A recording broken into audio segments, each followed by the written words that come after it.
Risalah Syekh Abdul Qadir yang ke-26. Hijab atau tabir yang menghalangi kamu itu tidak akan terbuka, sekiranya kamu tidak keluar dari makhluk, serta membebaskan hati dari makhluk dalam semua keadaan dan kedudukan hidup. Hijab itu juga tidak akan terbuka, sekiranya hawa nafsu kamu tidak hancur lebur, begitu juga tujuan dan kerinduan kamu kepada makhluk, serta kepada dunia dan akhirat. Hendaklah kamu menjadi seperti bak yang bocor, yang tidak berisikan air. Hendaklah kamu mengosongkan hatimu dari apa saja selain Allah, dan hendaklah hanya kamu penuhi dengan Allah semata-mata. Sehingga, kamu akan menjadi penjaga pintu hatimu, dan kamu akan diberi pedang ketauhidan, kekuatan, dan kekuasaan. Apa saja selain Allah, yang hendak merasuk ke dalam hatimu, hendaknya kamu putus dengan pedang ketauhidan, agar tidak ada lagi diri kamu, nafsu kamu, dan kerinduan kamu kepada dunia dan akhirat. Hendaklah Allah saja yang bersemayam di dalam hatimu itu. Jadilah kamu hamba Allah yang sejati, dan janganlah kamu menjadi hamba manusia, atau hamba pendapat mereka, atau hamba perintah mereka, dan atau hamba apa saja selain Allah. Apabila semua ini telah melekat di dalam dirimu dalam hidup ini, maka tabir kehormatan akan digantungkan di sekeliling hatimu, parit kemuliaan akan digali di sekelilingnya, kawasan keagungan akan mengelilinginya, dan hatimu akan dikawal oleh tentara hak dan tauhid. Di samping itu, pengawal-pengawal yang hak akan ditempatkan di dekatnya.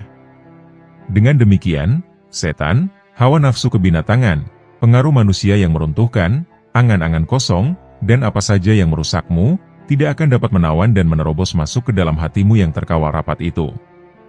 Jika telah ditakdirkan, manusia akan datang dengan tiada henti-hentinya kepada kamu, karena mereka hendak mengunjungi kamu yang telah diberi kemuliaan oleh Allah, agar mereka juga diberi cahaya, tanda-tanda yang terang, dan ilmu yang mendalam.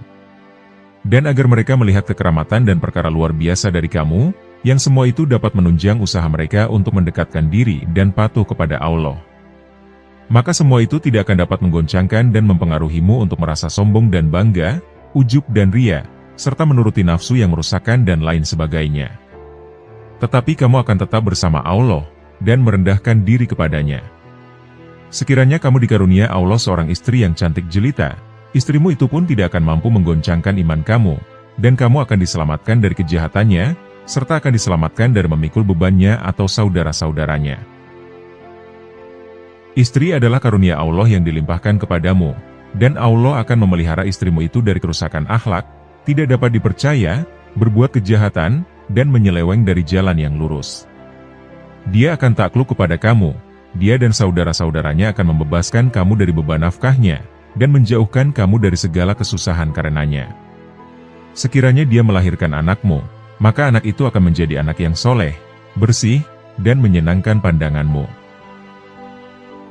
Sebagaimana firman Allah Ta'ala, maka kami memperkenankan doanya, dan kami anugerahkan kepadanya Yahya, dan kami jadikan istrinya dapat mengandung.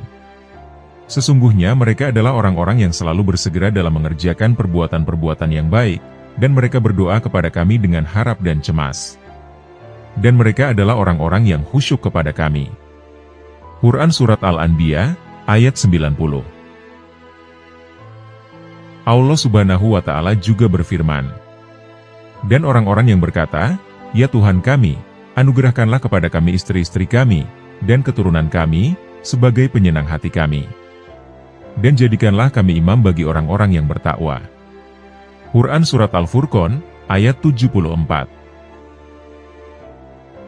Allah Ta'ala juga berfirman, "Wahai Tuhanku, aku berharap anak itu kelak menjadi penerusku, yang akan mewarisi aku dalam tugas-tugasku sebagai penyeru umat, dan mewarisi dari keluarga Yakub yang melanjutkan tradisi dan agama Nabi Ibrahim.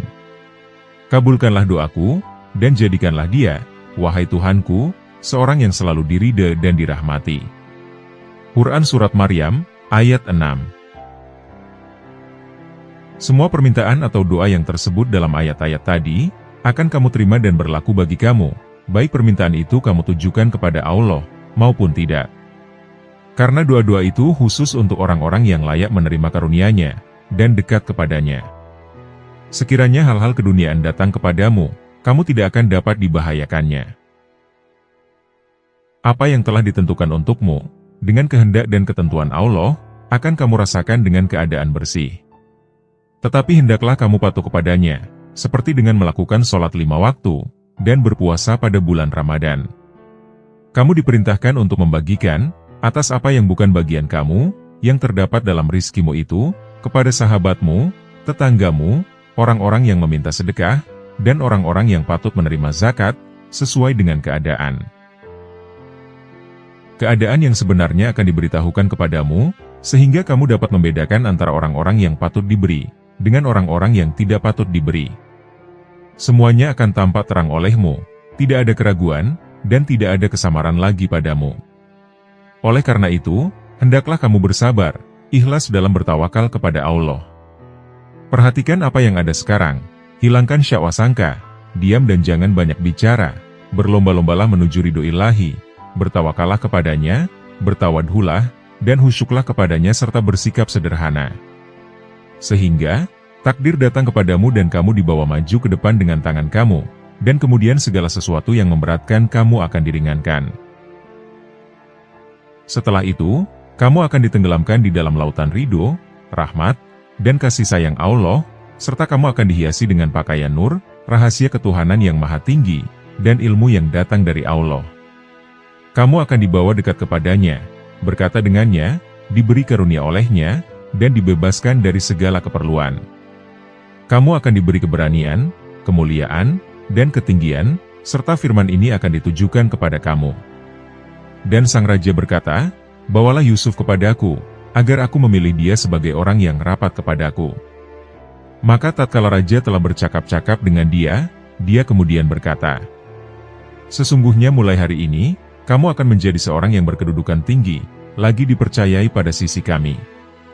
Quran Surat Yusuf, ayat 54. Kemudian, cobalah perhatikan keadaan Nabi Yusuf alaihi salam, ketika kata-kata tersebut tadi ditujukan kepada beliau, yang melalui lidah Raja Mesir atau Fir'aun di negeri itu. Pada lahirnya, memang raja itu yang berkata. Tetapi sebenarnya Tuhanlah yang berkata seperti itu. Allah berfirman melalui lidah ilmu. Nabi Yusuf diberi kerajaan lahir, yaitu kerajaan Mesir. Dan beliau juga diberi kerajaan batin, yaitu kerajaan ilmu, kerohanian, akal pikiran, kedekatan kepada Allah, kemuliaan, dan ketinggian di sisi Allah. Allah Subhanahu wa Ta'ala berfirman, dan demikianlah kami memberi kedudukan kepada Yusuf di negeri Mesir. Dia berkuasa penuh, pergi menuju kemana saja yang ia kehendaki di bumi Mesir itu. Kami melimpahkan rahmat kami kepada siapa yang kami kehendaki, dan kami tidak menyia-nyiakan pahala orang-orang yang berbuat baik. Quran Surat Yusuf, ayat 56. Berkenaan dengan kerajaan kerohanian, Allah Ta'ala berfirman, sesungguhnya, wanita itu telah bermaksud melakukan perbuatan itu dengan Yusuf. Dan Yusuf pun bermaksud melakukan pula dengan wanita itu, andai kata dia tidak melihat tanda dari Tuhannya. Demikianlah, agar kami memalingkan daripadanya kemungkaran dan kekejian. Sesungguhnya Yusuf itu termasuk hamba-hamba kami yang terpilih. Quran Surat Yusuf, ayat 24. Berkenaan dengan kerajaan ilmu, Allah Ta'ala berfirman, Yusuf berkata, tidak disampaikan kepada kamu berdua makanan yang diberikan kepadamu, melainkan aku telah dapat menerangkan jenis makanan itu, sebelum makanan itu sampai kepadamu. Yang demikian itu, adalah sebagian dari apa yang diajarkan kepadaku oleh Tuhanku. Sesungguhnya aku telah meninggalkan agama orang-orang yang tidak beriman kepada Allah, sedangkan mereka ingkar kepada hari kemudian. Quran Surat Yusuf, ayat 37. Apabila kata-kata seperti tadi tersebut ditujukan kepada kamu sekalian, wahai orang-orang yang beriman, maka kamu telah diberi ilmu yang agung, dan diberkati oleh Allah, serta diberikan kekuatan, kebaikan, kekuasaan, kewalian, dan perintah yang melibatkan kerohanian. Dan bukannya kerohanian, lalu kamu diberi kekuasaan untuk menjadikan segalanya dengan izin Allah. Kemudian di akhirat kelak, kamu akan diberi tempat yang kekal, kamu akan diberi kebahagiaan di surga, dan kamu akan melihat wajah Allah, dan mendapatkan keridhoannya. Inilah karunia yang tiada terhingga.